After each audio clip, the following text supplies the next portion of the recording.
Hello defence listeners, स्वागत है आप सबका एक और नए डिफेंस वीडियो में, जिसमें हम बात करने वाले हैं तेजस MK2 से जुड़ी कुछ अपडेट के बारे में, जिसमें तेजस MK2 की टाइमलाइन, प्रोटोटाइप और एयरफोर्स कितने यूनिट तक तेजस MK2 का मैक्सिमम नंबर ऑर्डर कर सकती है, तो उसके बारे में।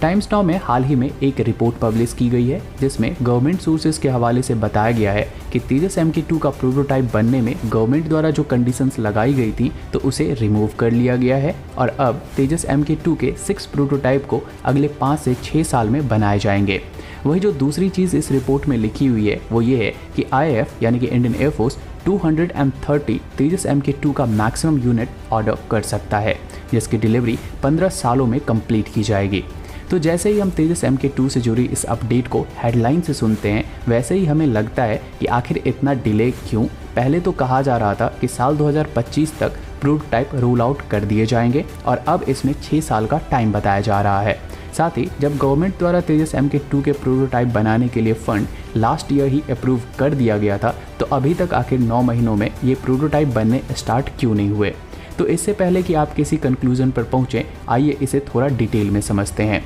तेजस MK2 और किसी भी फाइटर जेट के डेवलपमेंट में जो सबसे मेन कंपोनेंट होता है वो है उस जेट का इंजन, और तेजस MK2 के केस में ये इंजन हम USA के जनरल इलेक्ट्रिक से लोकल असेंबलिंग के थ्रू एक्वायर करेंगे। और हम सब ऑलरेडी जानते हैं कि भारत USA के ऊपर अपने फ्यूचर फाइटर जेट के सबसे मेन कंपोनेंट के लिए डिपेंडेंट नहीं होना चाहेगा, क्योंकि USA हिस्टोरिकली जिस तरीके से अपने वेपन एक्सपोर्ट करता आया है कि अगर कहीं फ्यूचर में वो कंट्री जियोपॉलिटिकली USA के साथ नहीं है तो USA या फिर किसी वॉर में है तो USA द्वारा कंपोनेंट की सप्लाई को रोक दिया जाता है और ये भारत अफोर्ड नहीं कर सकता। इसीलिए CCS द्वारा जब तेजस MK2 के प्रोटोटाइप डेवलपमेंट के लिए 10,000 करोड़ रुपए दिए गए, तब एक कंडीशनल क्लॉज लगाया गया कि जब तक तेजस MK2 के इंजन की डील कंप्लीट नहीं होगी तब तक इसका प्रोटोटाइप नहीं बनाया जाएगा। और अब जब USA के साथ 50 to 80% के मैन्युफैक्चरिंग टेक्नोलॉजी ट्रांसफ़र के साथ इस डील को लेकर MOU साइन हो गया है, तो अब गवर्नमेंट की तरफ से ये कंडीशनल क्लॉज हटा लिया गया है,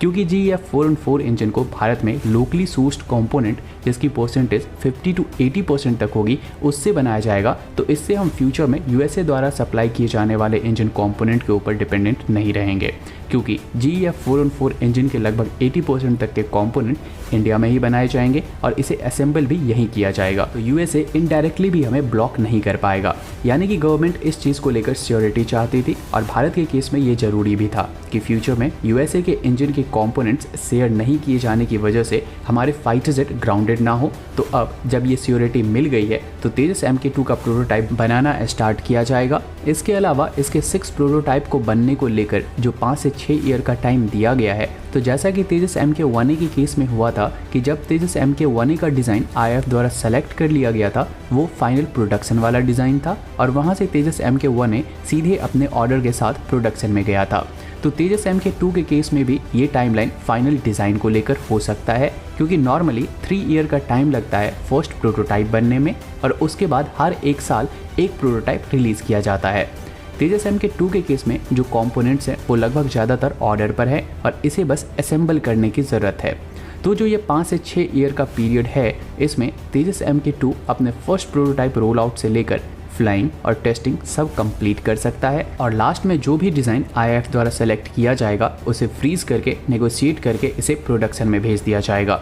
IAF टोटल 230 यूनिट तेजस MK2 को एक्वायर कर सकती है और ये ऑर्डर वो फेज्ड मैनर में दे सकती है, जहाँ पर फर्स्ट बैच में 110 फाइटर जेट का ऑर्डर हो सकता है, वहीं सेकेंड बैच में 120 फाइटर जेट का ऑर्डर होगा। और Su-30 MKI की तरह ही इसकी डिलीवरी 15 सालों तक चलती रहेगी, जहाँ पर एयरफोर्स को 16 फाइटर जेट पर ईयर के हिसाब से मिलते रहेंगे। साथ ही 15 ईयर तक तेजस MK2 का जो प्रोडक्शन लाइन है वो भी जारी रहेगा। तो इस बीच इसके एक्सपोर्ट को लेकर कस्टमर ढूंढे जाएंगे, जहां पर इसके प्रोडक्शन प्लांट को बढ़ाया जा सके और एक्सपोर्ट करने के बाद तेजी से तेजस MK2 की डिलीवरी उसी प्रोडक्शन लाइन से IAF को दे दी जाए। वैसे 230 का नंबर भी बहुत सरप्राइजिंग है, क्योंकि इनिशियली ऐसा माना जा रहा था कि इंडियन एयरफोर्स 110 यूनिट में ही तेजस MK2 को एक्वायर करेगी, लेकिन 230 का नंबर बहुत ही ज़्यादा अच्छा है, क्योंकि 230 यूनिट का मतलब है 10 to 12 स्क्वाड्रन। तो फ्यूचर में Su-30 MKI की तरह ही तेजस MK2 हमारे एयरफोर्स की बैकबोन बनने वाली है।